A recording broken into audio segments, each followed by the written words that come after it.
B. Imperialism in Asia. By adopting various ways, the European nations imposed imperialism on the Asian nations, that is, India, China, Japan, Myanmar, Burma, Indonesia, Malaysia, Philippines, and Thailand, also known as Siam. Imperialism in India. The Portuguese. Vasco da Gama, the Portuguese sailor, came to the Calicut, port of India, via South African peninsula in the year 1498 AD. Calicut is a port on the western coast of India. Vasco da Gama was allowed business concessions by King Zamorian. The Portuguese initially had great importance in the Indian politics. However, the Portuguese tried to propagate their religion, expand their rule, and business at the same time. Therefore, they couldn't set up an empire in India. They got restricted to Goa, Diu, and Daman Islands only. The imperialism in China. China is the biggest nation in terms of population in the Asian continent.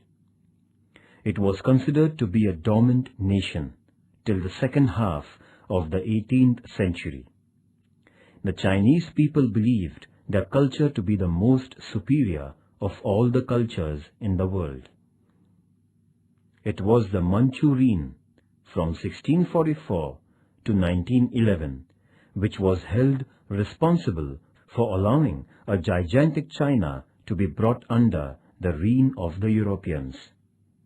The Portuguese, who came to China via the sea route, were the first European traders there.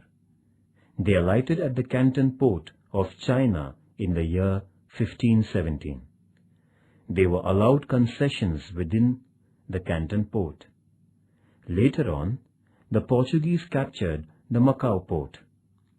After the Portuguese, the traders from France, England, in China.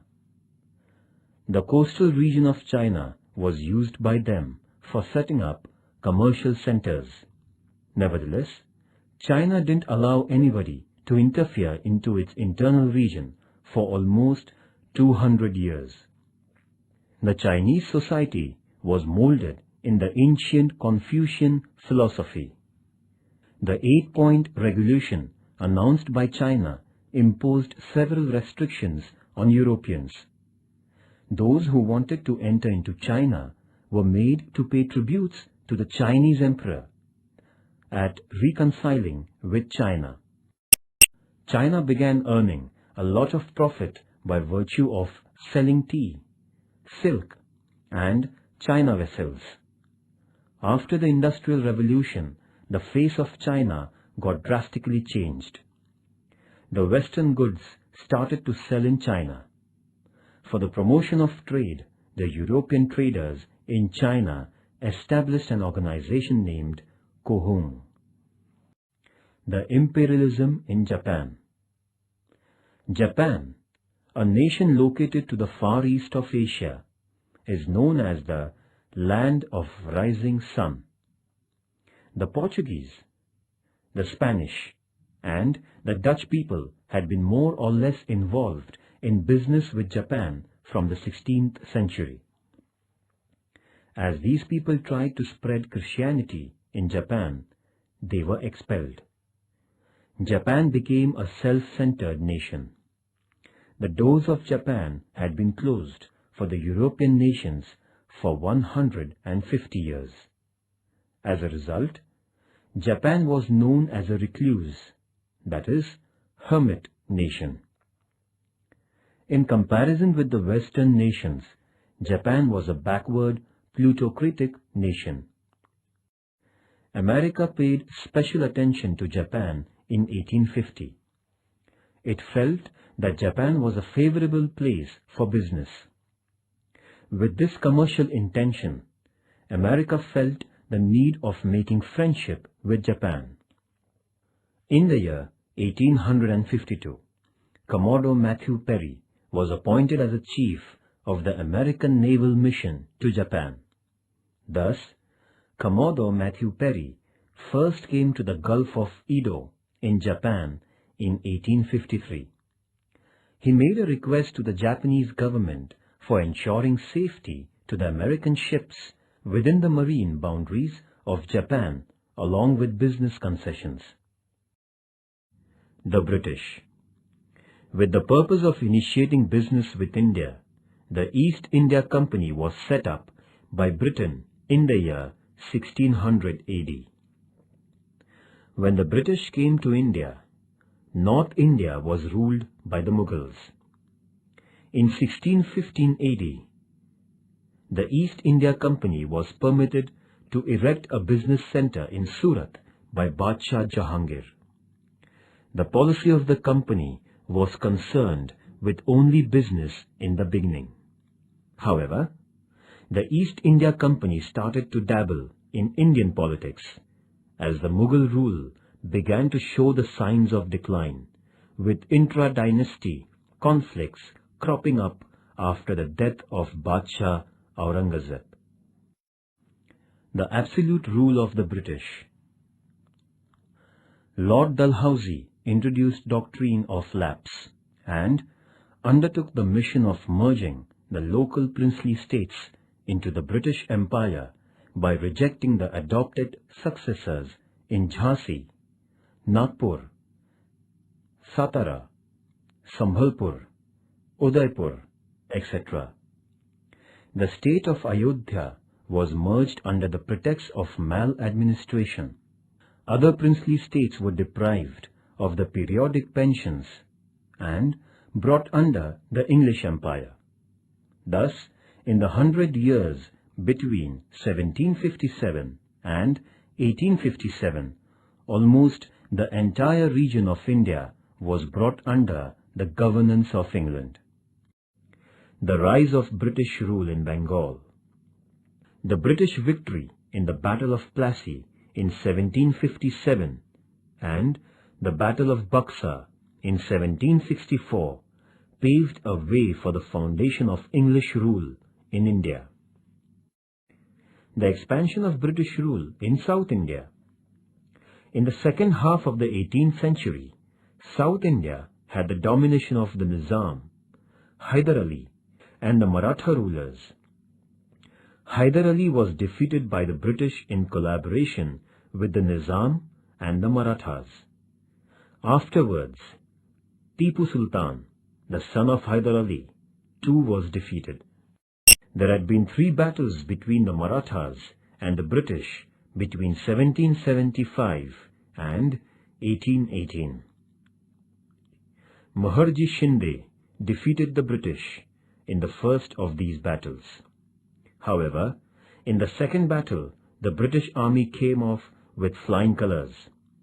Finally, Bajirao II had to face defeat at the Battle of Ashti at the hands of the English army, and the Maratha rulers were subdued.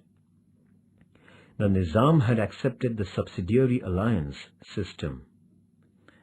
This system forced Nizam to station British army at his cost. Thus, the subsidiary alliance agreement helped the British to expand their territories in India. The power expansion in Punjab.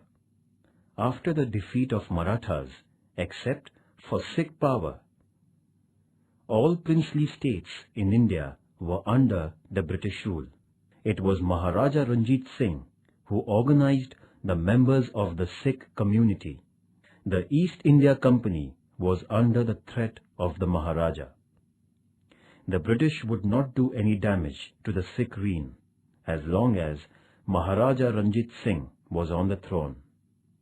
The Sikh Empire had spread in the regions of Punjab, Sindh, Kashmir, and areas in Pakistan.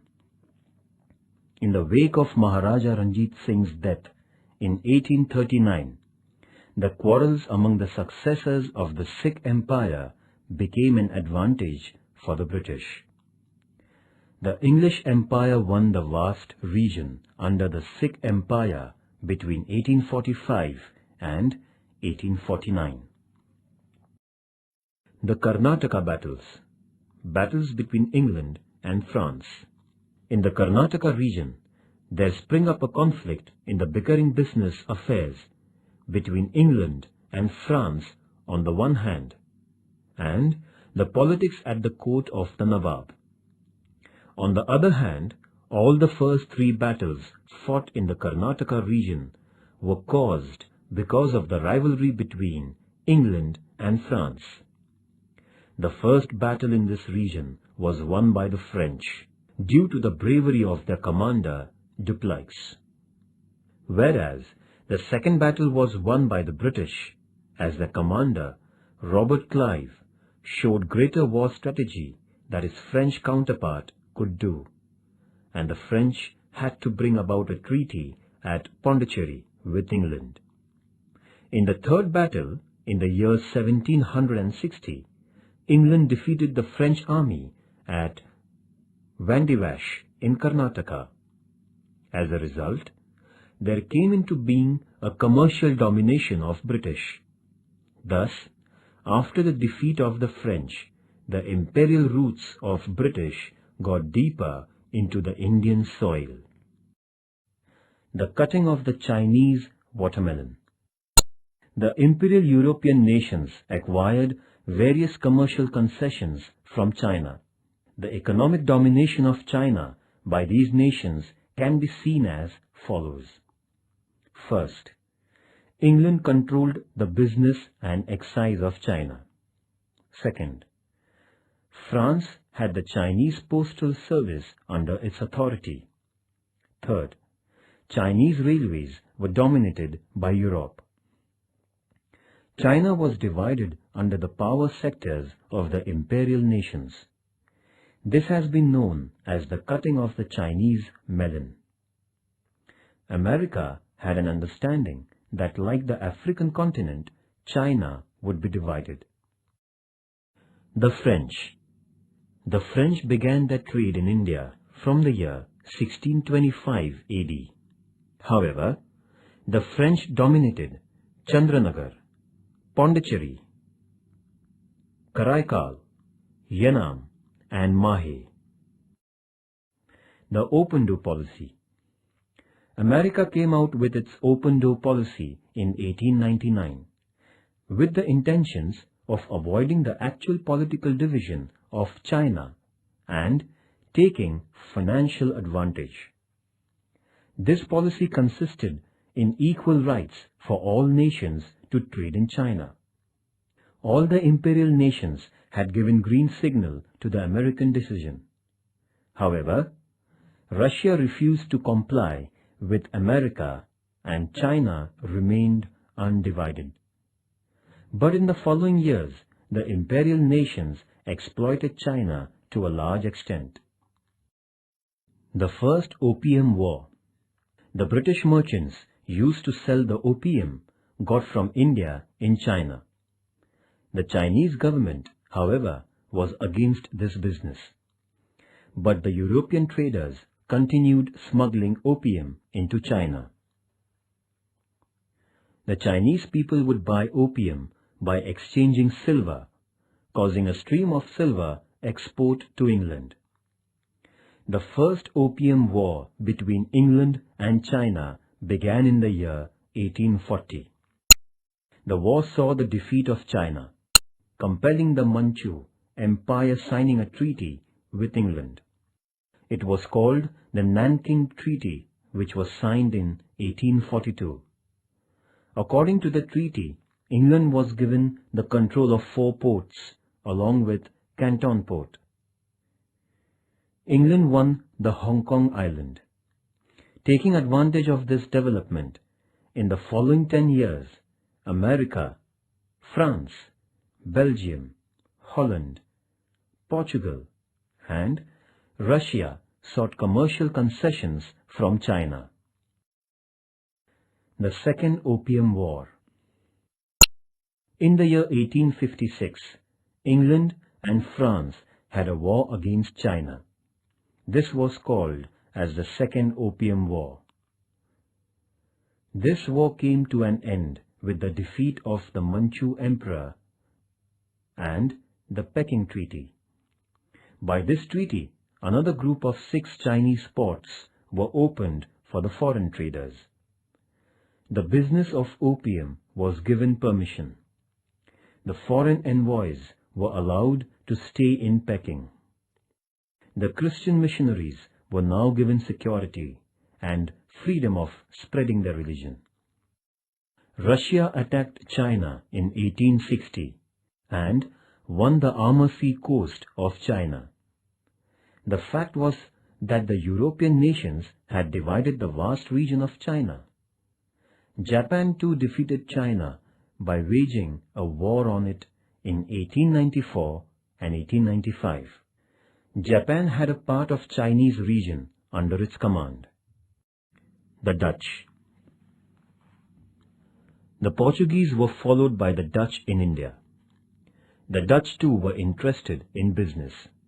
Thus, all that they could do was to establish their control over the Southeast Asian islands only. The Kanagawa Treaty. Considering the extent and strength of Perry's navy, then the Japanese Prime Minister Tokugawa Shogun signed a business agreement with America on 31st March 1854 at Kanagawa. According to this agreement, 1. America was allowed entry to the Shimonda and Hakodate ports for procuring wood, coal and water. 2. American envoy could stay in Japan. 3. The American sailors in distress should be given Japanese assistance. 4. America was allowed to do business in Japan by the local rules and regulations. In this way, the non-aligned status of Japan came to an end, and the decline of Tokugawa Shogun began. England, France, Russia, and Holland desired to acquire business concessions in Japan, like America. Accordingly, Japan made agreements with these nations and granted business concessions. On the basis of the granted concessions, the imperial nations prepared themselves to exploit Japan. The imperialist nations went on to have trade concessions from Japan by virtue of modern power. Japan was thus made to realize its weaknesses and change its policy towards these nations.